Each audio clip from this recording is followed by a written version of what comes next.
Hello, my friend. I have some products to share with you today that I have been testing for the past couple of weeks, and I have developed an opinion, and that is on the Natasha Denona Bronze Collection. I have the eyeshadow palette, I have the face palette, and I have one of the lip glosses. And there's definitely some good things about these products, but some things you definitely need to know before you buy them. So, if that sounds interesting to you, hang tight.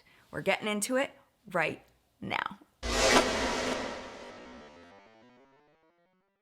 Before we get going, just very quickly, this video is sponsored by Native Deodorants. And you may be asking yourself, why in the world, Jen, are you doing a deodorant sponsorship in front of Natasha Denona makeup products? And it's because I am very, very picky about who I do sponsorships with. If you have been around long enough to remember my natural deodorant journey, I did an entire 2 months of switching over from traditional deodorant to natural deodorant. I will link that video down below. At the end of that video, I settled on Native as my favorite. And then Native contacted me and they said, hey, do you want to do a sponsored video? And I was like, well, I already like the product, I might as well, right? And I have been using this consistently since that video over 8 months ago. I'm supposed to show the product, but there really isn't hardly anything left. It's at the point where when you roll it, there's nothing left. I do have some new stuff on the way, but it just hasn't arrived yet. So if I do another Native sponsorship, I'll show you what I picked out. This is the coconut and vanilla scent, and it smells exactly like you would imagine. It smells like coconut and vanilla. It smells absolutely amazing, in my opinion. But they have a ton of scents over there. So if you're not into sweet scents, they have some floral scents. They also have unscented, and they also have formulas specifically created for more sensitive skin. I'm a very textural person, and I appreciate that this isn't sticky or goopy or feels weird under my arms. It dries down really, really fast. And in these hot summer months, I definitely need something that's gonna last me all day long, and this definitely does do that. This is aluminum-free, paraben-free, and sulfate-free, and there are a lot of natural ingredients in here, such as coconut oil and shea butter. Also very, very, very, very, very important to many, many people, this is also vegan and cruelty-free. They do have free shipping, not only to the US, but many countries, and I will put all of them here for you because I can't memorize them long enough to be able to look at the camera, and it's jump cuts. It'll look terrible. So they're all right here. A 3 deodorant pack is usually $36, but I do have a code, and it is jenluvs2. And if you use that, you can get it for 33% off, which is $24. And then remember, it also has free shipping. So that's a good thing too. So again, thank you so much to Native for sponsoring this video. I am happy to be able to share things with you that I genuinely love. Again, please watch that video down below if you're curious more about how I found Native and my experience with the product. And with that being said, let's get into the makeup portion of this video. All right, are you ready for an everything you need to know? I haven't done one of these in so long, and I am so excited to do that with these products. Let's go ahead and talk about first where you can buy these products. You can buy them at Sephora, you can buy them at Beautylish, and you can also buy them at Natasha Denona's website. These products are all made in Italy, and the cheek palette has a 12-month shelf life, I'm assuming due to the cream products in there, and then the eyeshadow palette has a 24-month shelf life. Natasha Denona is a cruelty-free brand, but they are not a vegan brand. The eyeshadow palette has carmine in it, which is a pigment that's made from crushed bugs. And some people may ask how this can be cruelty-free and use crushed bugs. It's because cruelty-free and vegan have completely different meanings. Cruelty-free specifically has to do with animal testing. Vegan has to do with the use of animal products. So Natasha Denona could use the blood of her enemies in this palette, and it could still be cruelty-free, but it would not be vegan. And that's just how these things work. Cruelty-free is a very strange term in that it can be a little bit misleading. They are not tested on animals, but they do have animal products. Now, on the website, it does say that the eyeshadow palette does not say that it is vegan, but I couldn't find any specific ingredients that stood out to me as being an animal product. But because of sourcing of different ingredients, I probably just didn't recognize it, or there's something on the back end that I just don't know, so I wouldn't trust this to be vegan. However, the lip gloss is listed as vegan on the website. Brand controversies. I searched around and I found one controversy that I definitely want to mention, and that was something that was brought up by Shanine from Too Much Mouth. She noticed on Natasha Denona's advertising that the swatches that were used on different skin tones looked like they were photoshopped. And when she got the mini bronze and glow palette, she swatched it on her skin tone and realized that the swatches on Natasha Denona's website just weren't matching up to what she was seeing on her skin. When she used it, it actually just completely disappeared into her face. Nothing is more frustrating than purchasing something, being excited about it, and then realizing it doesn't perform as it's advertised. So just a general warning, not just about Natasha Denona, but about a lot of brands. The swatches that you see that look like that, a lot of times they are not just somebody sitting and swatching them onto their arms. It's photoshopped to make it look beautiful and to sell you product. It may not be accurate to what you're going to see when you actually purchase it.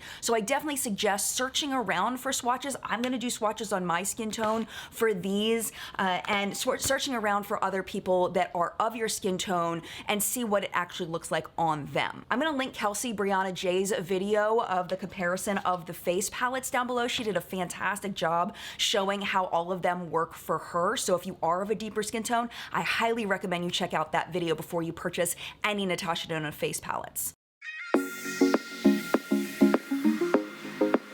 Let's talk a little bit about value. This eyeshadow palette is $65. You get 19.25 grams total in the product, which is 1.28 grams. That is what the pans look like, and that breaks down to $3.38 per gram. Now, what does that actually mean? Well, I personally like to see at least a gram of product in an eyeshadow palette because it gives you a good bit of time before you start hitting pan if you are going to be using this product a lot. If you own a lot of eyeshadow palettes, never plan on hitting pan, this information really isn't for you. It's for people that really want to get their money's worth and plan on hitting pan with this palette. $3.38 per gram is kind of mid-range. It's not real expensive, but it's also not inexpensive. It's pretty on par for Sephora brand products, maybe a little bit on the expensive side. I do want to mention Natasha Denona has done these 15 pan palettes before, but they were twice as expensive as this. So this is the $65 version.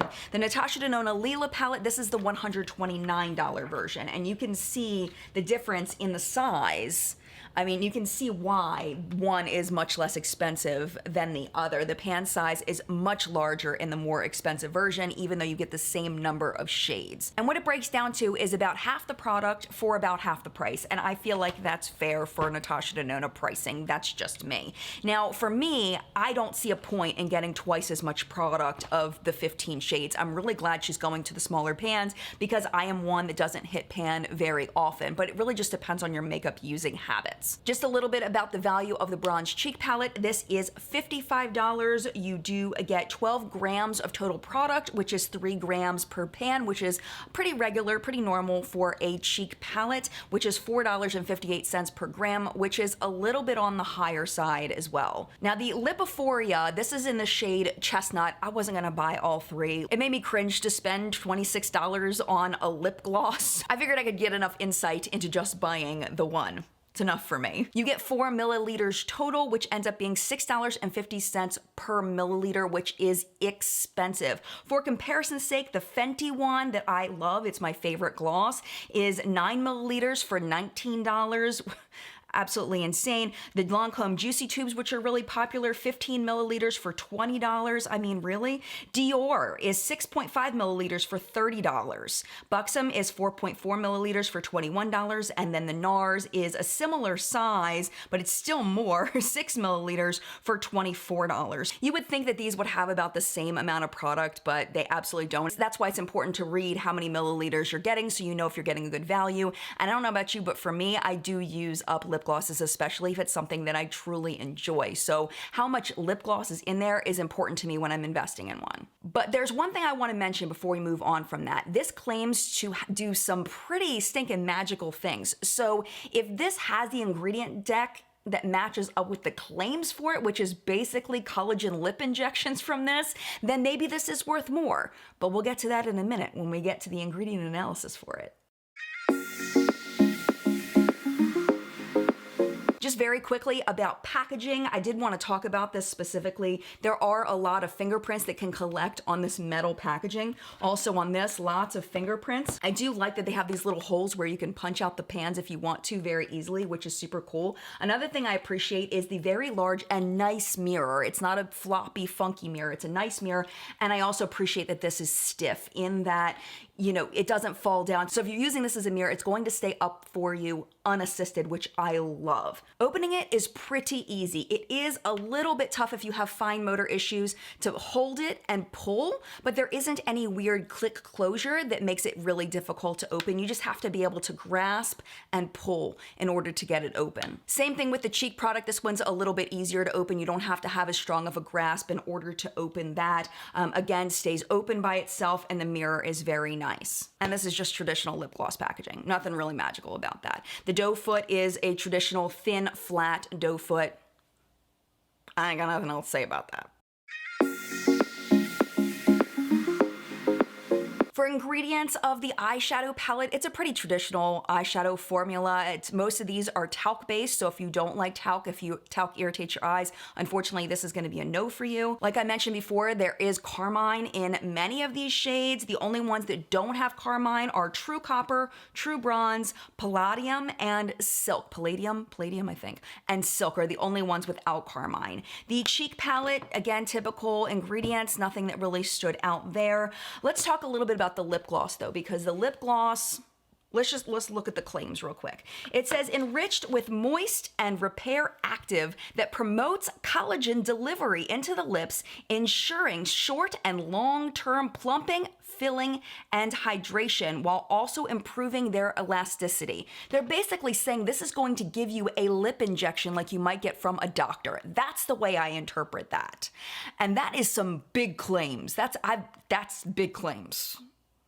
They also say lips will stay moist and protected while looking younger, fuller, and perfectly defined. The presence of peppermint oil gives relief with a long-lasting cooling sensation, and the emollient esters cushion lips for comfortable 8-hour wear. High gloss color payoff in one swipe for effortless application. Okay, so I looked at the ingredients, and if you do not know this, I am not a cosmetic chemist. I just really like learning about this stuff, so I look at professional websites and I take down notes and I cross-reference a bunch of professional websites to try to get you accurate information on this, but I don't know everything. So maybe I'm missing something here, but I don't see it in this, especially the whole collagen thing. Because collagen, when you apply it topically, it's going to give you more moisture, but it's not actually going to plump anything. Collagen is something that your body produces naturally, and as you get older, your collagen production goes down. And I don't know of any topical product that can actually make your collagen 100% absolutely will increase your collagen production. There's a couple things that are not in this product that may encourage collagen production. I've seen them mostly in like face creams and serums and stuff. I've never seen one in a lip gloss, and I don't see it in here. From my knowledge, I would throw that out. I don't see how that's even physically possible. The base of this is just a bunch of emollients, which is typical for a lip gloss. That's what lip glosses do. They make your lips feel smooth, and there are also some occlusive ingredients in here that are gonna help lock in moisture. What we're missing here for the hydrating aspects is some kind of humectant, something to pull moisture into the lips. There's no water in here, and there are no humectants that I can see. So this is going to stop your lips from getting dehydrated, but I don't see it adding any hydration into your lips. Like it mentioned, there is peppermint oil in here. I would say for the first 10 to 15 minutes of wearing it, I do feel that cooling peppermint feeling, but after that, I don't anymore. Peppermint can be a skin irritant to some people. It can also be skin sensitizing. I feel like, peppermint, yes, it can be sensitizing, but I think that the bigger offenders wouldn't be a lip gloss that you use occasionally, but it would be more the gums that we chew and the toothpaste that would most likely cause skin sensitizing effects. And peppermint feeling can be skin soothing, so that's a thing. I'd personally rather not see peppermint in my lip products, but that's just me personally. There's also lots of fragrance in here. There's parfum, there's limonene, and eugenol in here, which can also be sensitizing for some people. As far as positives, there's a soybean oil extract. I mean, doesn't that sound fancy? It is an antioxidant and it is skin soothing, but it's definitely not fancy. The only thing that seems in any way kind of fancy would be the licorice root extract, which is an antioxidant and it's skin soothing. I love to see licorice root extract in my skincare, but it looks like it's below the 1% mark, so I don't know how much licorice root extract is in here. We also don't know how much it needs to be effective. So I mean, it's nice to see it in there, but does that justify the price? For me, no. The last thing I want to mention is there is some vitamin E in here, which is a really nice ingredient to see in lip care. Vitamin E has to have a certain amount in order for it to be effective, so we don't really know whether that's doing anything in here either. It could, it might not. So all in all with this is a traditional lip gloss formula. I don't think that you should pay more because of the advertising of it, because I don't think you're going to get magical collagen lip plumping like effects from this. It's not gonna happen. I mean, do my lips look any different? Do they look juicier? I don't think so. All right, now that we've gone through the nitty-gritty of all of these products, I'm gonna go ahead and show you a demo of how I got this look today. A reminder for those of you that are new, I am not a makeup artist. This is not a tutorial in that I'm going to show you how to do something that is Instagram worthy. I am showing you how these perform on the eye for a typical makeup wearer. So if you would like to see that, that's coming at you right now.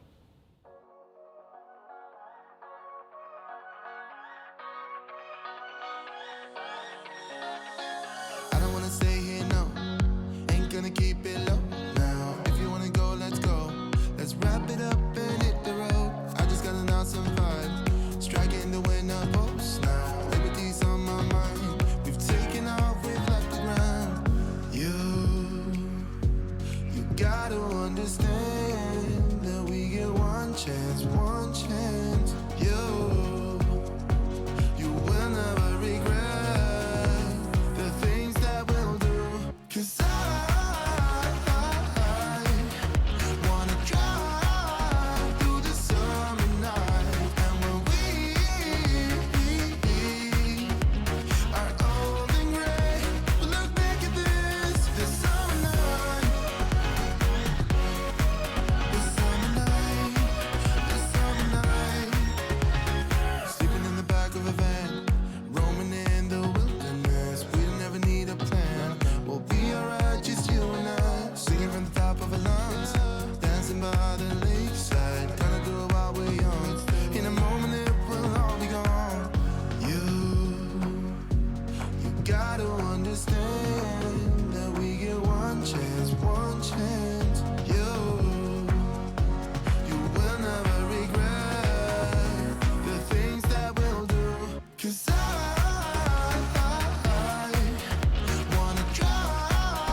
Hello, editing Jen here. Sorry to interrupt. The song is really good. I hate interrupting it, but I just want to point something out. Let's watch that again. You'll notice as I turn my face one way, it kind of looks like I have too much blush on. And then when I turn it the other way, it almost disappears, which I have never seen with a product before. It is so weird. I think it might have to do with the duochromatic effect that's happening, but it is just not working. It's just really difficult to get the right amount that'll look good to other people in 3D. I'm only looking at myself, of course, in a mirror. So yeah, not a big fan of that. And I just wanted to point that out because it's really weird. All right, back to the video. All that happened to us, 'cause wanna drive through the summer night, and when we are old and gray, we'll look back at this summer night, this summer night, this summer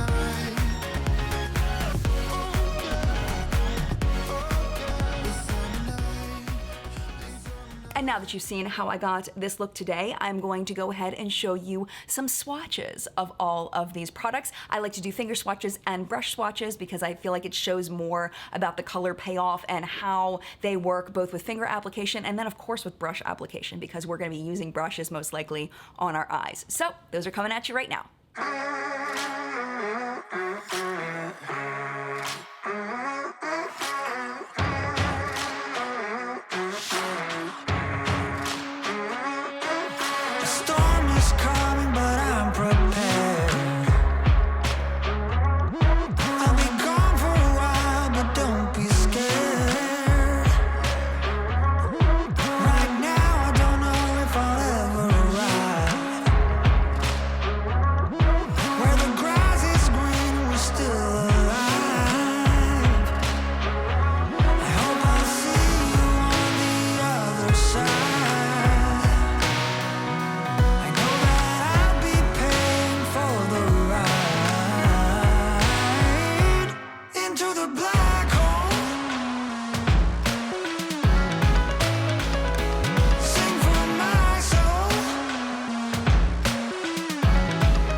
Out of spite, give me a cue to start the show.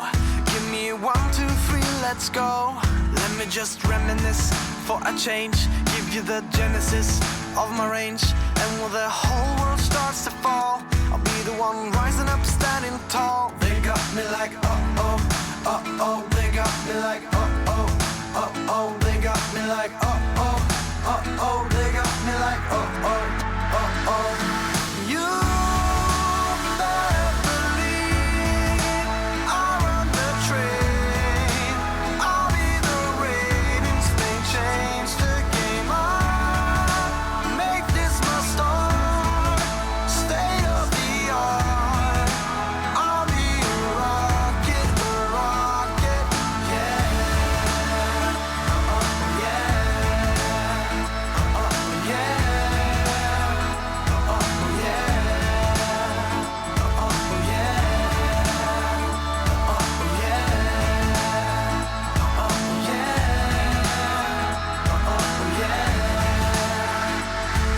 A hurricane in the day, supersonic like an aeroplane, far away. As soon as I drop the beat down low, everybody knock, give me some more.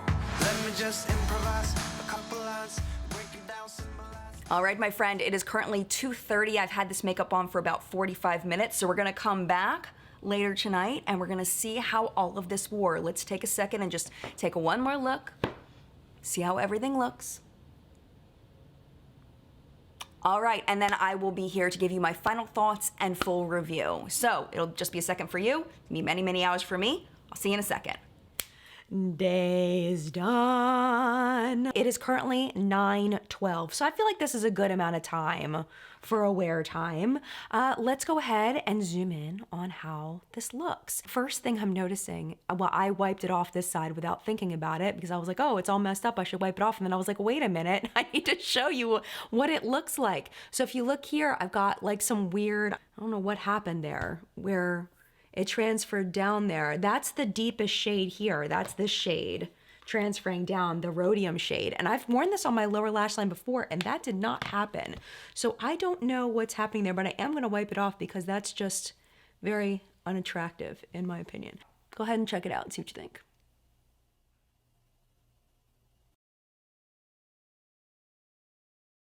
What I am seeing is what I usually see with shimmer shadows is that the glitters have transferred up to my brow bone, which happens all the time. The last time I wore this was when I did my launch video and my favorites and fails, and you could see where the glitter had transferred up and it's still doing that. But I have to say that is pretty typical for eyeshadows for me, especially glitter formula. So I'm not holding that too hard against it. Overall, I mean, we can still see a nice separation of color there, just kind of the glitter just kind of went and blew out all over the place.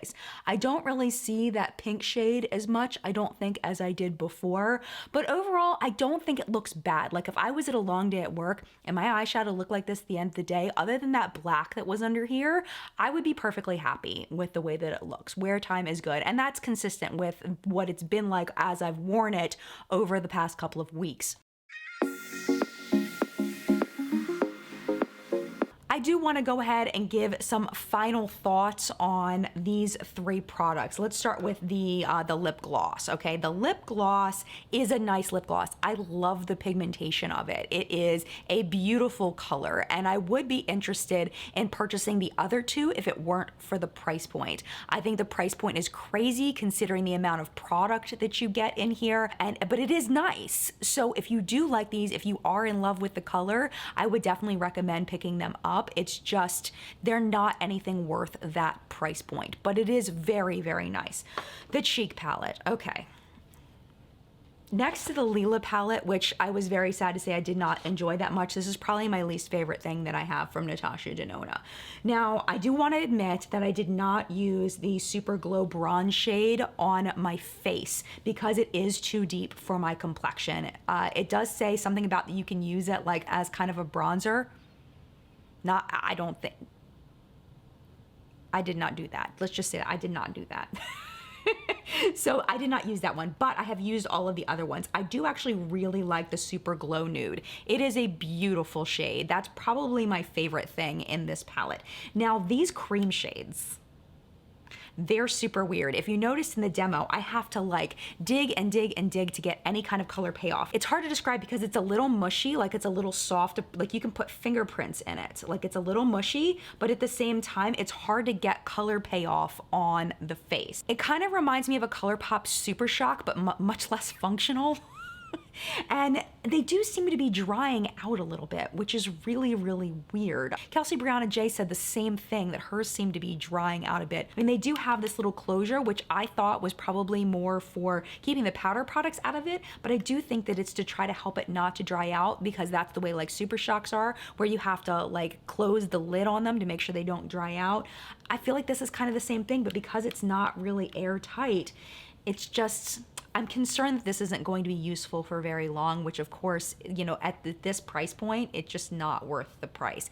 But I will say that these colors are beautiful. If you can get them to show up on your skin, they're absolutely gorgeous. It needs to be more functional if I'm gonna pay that much for it. That's just my opinion. All right.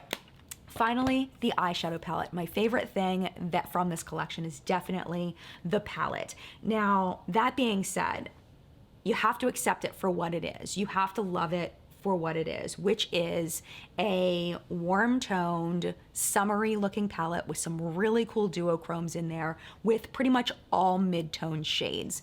we're dealing with a lot of mid-tone. We have 2 deeper ones where this one on the skin actually isn't even that deep, but most of these are mid-tone, so you're not gonna get a lot of variation in your looks. And I think that that's kind of key to have a palette when it has to have the light, the medium, and the deep, because it increases that versatility. And if you're not gonna have light, medium, and deep, you have to have a color range of diversity between, you know, warm tones, cool tones, or, you know, reds and blues or whatever, like in order to have more variation. But with this, it's relatively duochromatic with the reds and the yellows, and it's pretty much all mid-tone, so there's only so much you can do with it.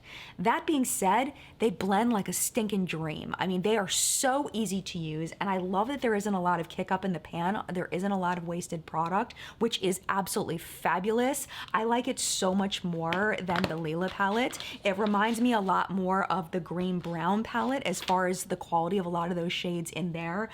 It's just really, really good. I don't own a ton of Natasha Denona, but I would say this is probably formula-wise my favorite one, because universally all of these shades work well, and I've used every single shade in this palette and they're all fabulous. It's just kind of the tone range is kind of boring for me in that it's just all mid-tone. But I mean, come on, Jen, how many palettes do you own? You can't pull a champagne shade out of somewhere. You can't pull a dark brown out of somewhere. I can. It's just me, you know, critiquing it as a complete palette.